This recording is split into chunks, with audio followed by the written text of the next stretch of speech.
Oke, standby, kamera ready, sound ready, 3, 2, 1, action.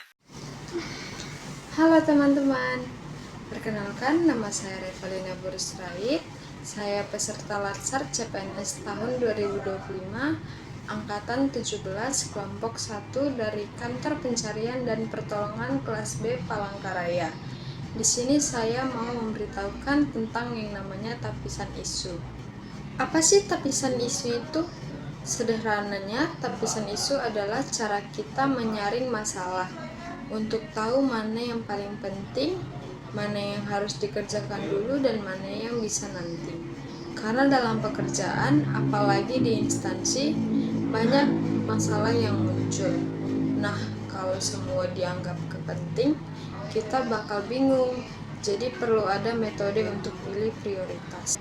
Pertama dengan metode USG. USG adalah urgency, seriousness, dan growth. Urgensi yaitu seberapa mendesak masalah itu harus segera ditangani. Seriousness yaitu seberapa serius akibatnya kalau masalah itu dibiarkan.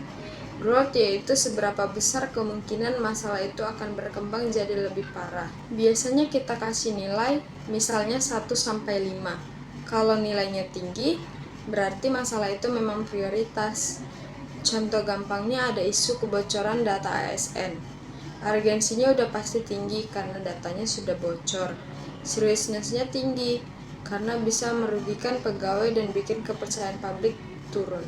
Growth juga tinggi karena kalau dibiarkan bisa makin luas.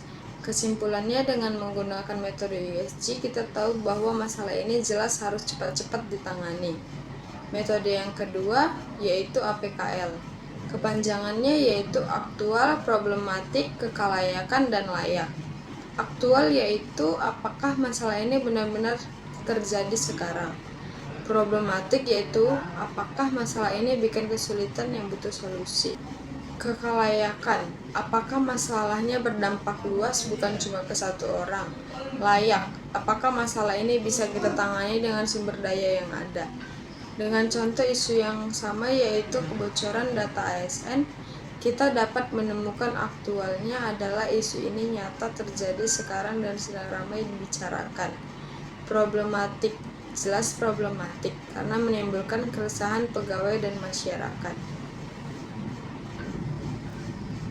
Kekalayakan, dampaknya luas, bukan hanya ke ASN, tapi juga ke publik yang khawatir soal keamanan data. Layak, iya, isu ini layak ditangani karena memang menjadi tanggung jawab pemerintah untuk menjaga keamanan data. Kalau kita bandingkan, USG lebih menekankan pada seberapa mendesak, seberapa bahaya, dan seberapa besar masalah bisa berkembang. APKL lebih menekankan pada apakah masalah itu nyata, berdampak luas, dan pantas untuk ditangani. Jadi, USG cocok dipakai untuk mengukur tingkat darurat suatu masalah, sedangkan APKL cocok untuk melihat kelayakan dan relevansinya. Kalau digabung hasilnya akan lebih kuat. Jadi intinya, USG lihat seberapa bahaya kalau dibiarkan. APKL lihat seberapa pantas masalah itu kita tangani. Dua-duanya sama-sama membantu kita untuk menentukan prioritas.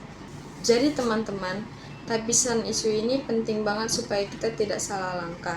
Dengan USG kita bisa tahu masalah mana yang harus cepat diselesaikan. Dan dengan APKL kita tahu masalah mana yang realistis dan layak ditangani. Kalau dua metode ini kita pakai dengan baik, kerja kita jadi lebih terarah, tepat sasaran, dan tidak buang-buang tenaga. Sekian penjelasan dari saya, terima kasih atas perhatiannya. Afiknam Jagat Samagra.